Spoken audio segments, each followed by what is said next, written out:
अब हम आपको श्रीमद्भागवत महापुराण के 10वें स्कंद का 27वां अध्याय सुनाते हैं, श्री कृष्ण का अभिषेक के बारे में। सो आप मन को एकाग्र करते हुए शांतिपूर्वक कथा को श्रवण करेंगे और अपने जीवन में आने वाली परेशानियों से मुक्ति पाएंगे।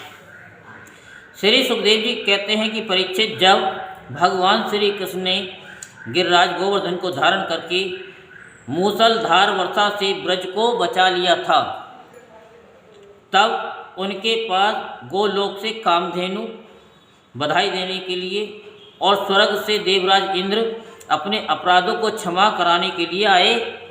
भगवान का तिरस्कार करने के कारण इंद्र बहुत ही लज्जित थे, इसलिए उन्होंने एकांत स्थान में भगवान के पास जाकर अपने सूर्य के समान तेजस्वी मुकुट से उनके चरणों का स्पर्श किया। परम तेजस्वी भगवान श्री कृष्ण का प्रभाव देखकर सुनकर इंद्र का ये घमंड जाता रहा कि मैं ही तीनों लोकों का स्वामी हूँ। अब उन्होंने हाथ जोड़कर उनकी स्तुति की। इंद्र ने कहा कि भगवान, आपका स्वरूप परम शांत, ज्ञान में रजोगुण और तमोगुण से रहित एवं विशुद्ध अप्राकृतिक सत्व में है। ये गुणों के प्रभाव रूप से प्रतीत होने वाला प्रपंच केवल माया में है, क्योंकि आपका स्वरूप न जानने के कारण ही आप में इसकी प्रतीति होती है।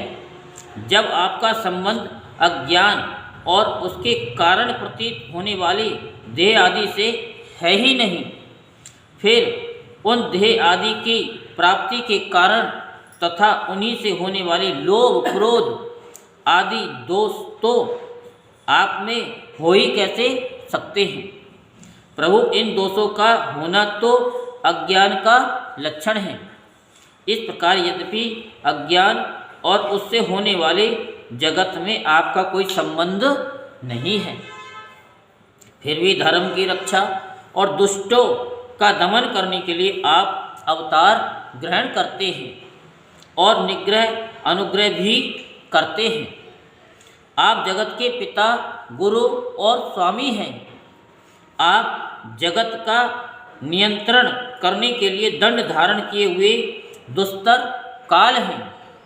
आप अपने भक्तों की लालसा पूर्ण करने के लिए स्वच्छंदता से लीला शरीर प्रकट करते हैं, और जो लोग हमारी तरह अपने को ईश्वर मान बैठते हैं, उनका मान मर्दन करते हुए अनेकों प्रकार की लीलाएं करते हैं। प्रभु, जो मेरे जैसे अज्ञानी और अपने को जगत का ईश्वर मानने वाले हैं, वे जब देखते हैं कि बड़े बड़े भय के अवसरों पर भी आप निर्भय रहते हैं, तब वे अपना घमंड छोड़ देते हैं और गर्व रहित होकर संत पुरुषों के द्वारा सेवित भक्ति मार्ग का आश्रय लेकर आपका भजन करते हैं। प्रभु, आपकी एक एक चेष्टा दुष्टों के लिए दंड विधान है। प्रभु, मैंने ऐश्वर्य के मद से चूर होकर आपका अपराध किया है, क्योंकि मैं आपकी शक्ति और प्रभाव के संबंध में बिल्कुल अनजान था। परमेश्वर, आप कृपा करके मुझ मूर्ख अपराधी का ये अपराध क्षमा करें और ऐसी कृपा करें कि मुझे फिर कभी ऐसे दुष्ट अज्ञान का शिकार न होना पड़े।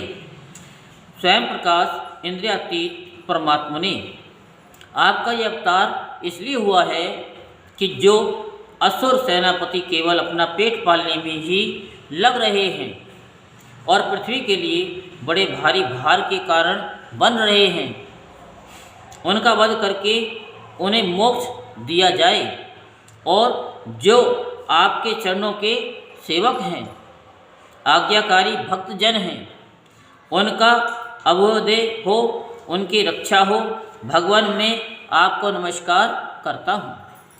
आप सर्वांतर्यामी पुरुषोत्तम तथा सर्वात्मा वासुदेव हैं।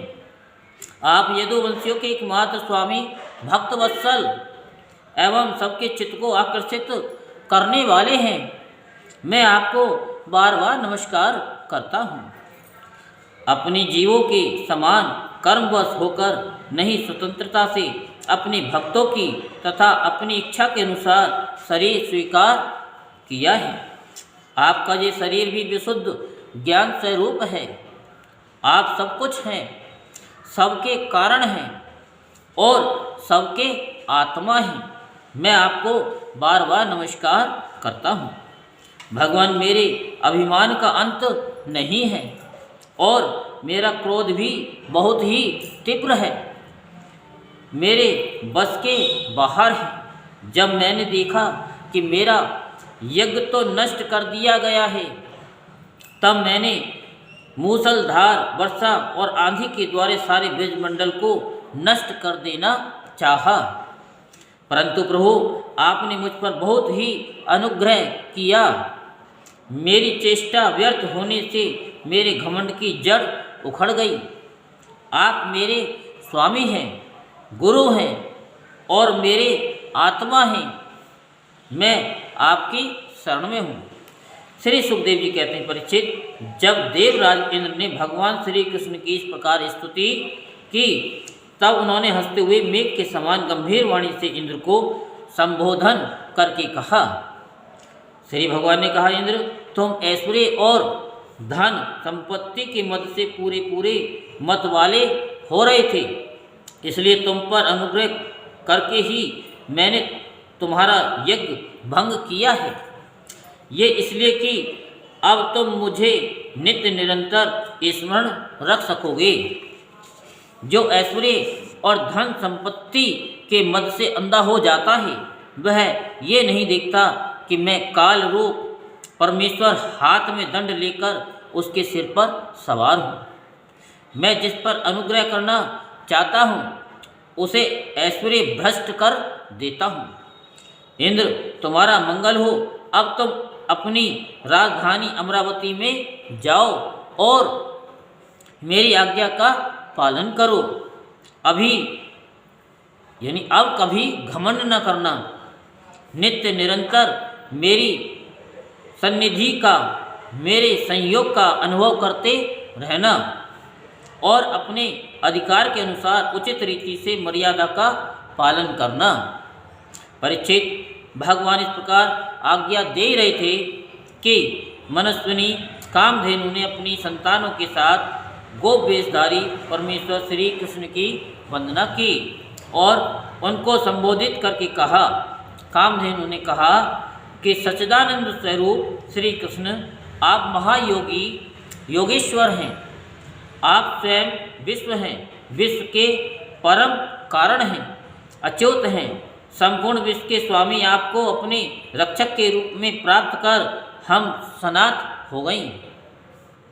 आप जगत के स्वामी हैं, परंतु हमारे तो परम पूजनीय आराध्य देव ही हैं। प्रभु इंद्र त्रिलोकी के इंद्र हुआ करें, परंतु हमारे इंद्र तो आप ही हैं। अतः आप ही गौ, ब्राह्मण, देवता और साधु जनों की रक्षा के लिए हमारे इंद्र बन जाइए। हम गौए ब्रह्मा जी की प्रेरणा से आपको अपना इंद्र मानकर अभिषेक करेंगी। विश्वात्मा ने, आपने पृथ्वी का भार उतारने के लिए ही अवतार धारण किया है। श्री सुखदेव जी कहते हैं, परीक्षित, भगवान श्री कृष्ण ऐसा कहकर कामधेनु ने अपने दूध से और देव माताओं की प्रेरणा से देवराज इंद्र ने ऐरावत की सूंड के द्वारा लाए हुए आकाश गंगा के जल से देव ऋषियों के साथ यदुनाथ श्री कृष्ण का अभिषेक किया और उन्हें गोविंद नाम से संबोधित किया। उस समय वहाँ नारद, तुमुरु आदि गंधर्व, विद्याधर, सिद्ध और चारण पहले से ही आ गए थे। वे समस्त संसार के ताप पाप को मिटा देने वाले भगवान के लोक मलाप यश का गान करने लगे और अप्सराएं आनंद से भरकर नृत्य करने लगी।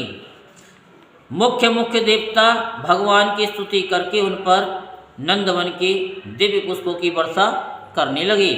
तीनों लोकों में परमानंद की बाढ़ आ गई और गौओं के स्तनों से आप इतना दूध गिरा कि पृथ्वी गीली हो गई। नदियों में विविध रसों की बाढ़ आ गई, वृक्षों से मधुधारा बहने लगी, बिना जोते बोए पृथ्वी में अनेक प्रकार की औषधियाँ अन्न पैदा हो गए। पर्वतों में छिपे हुए मणि माणिक के स्वयं ही बाहर निकल आए। परीक्षित, भगवान श्री कृष्ण का अभिषेक होने पर तो जीव स्वभाव से ही क्रूर है, वे भी वैरहीन हो गए, उनमें भी परस्पर मित्रता हो गई। इंद्र ने इस प्रकार गौ और गोलोक यानी गोकुल के स्वामी श्री गोविंद का अभिषेक किया और उनसे अनुमति प्राप्त होने पर देवता गंधर्व आदि के साथ स्वर्ग की यात्रा की। यही श्रीमद् भागवत महापुराण के 10वें स्कंद का 27वां अध्याय संपूर्ण होता है। बोल वृंदावन बिहारी लाल की जय, बोल बांके बिहारी लाल की जय। जय जय श्री राधेश्याम, जय जय श्री राधेश्याम, जय जय श्री राधेश्याम।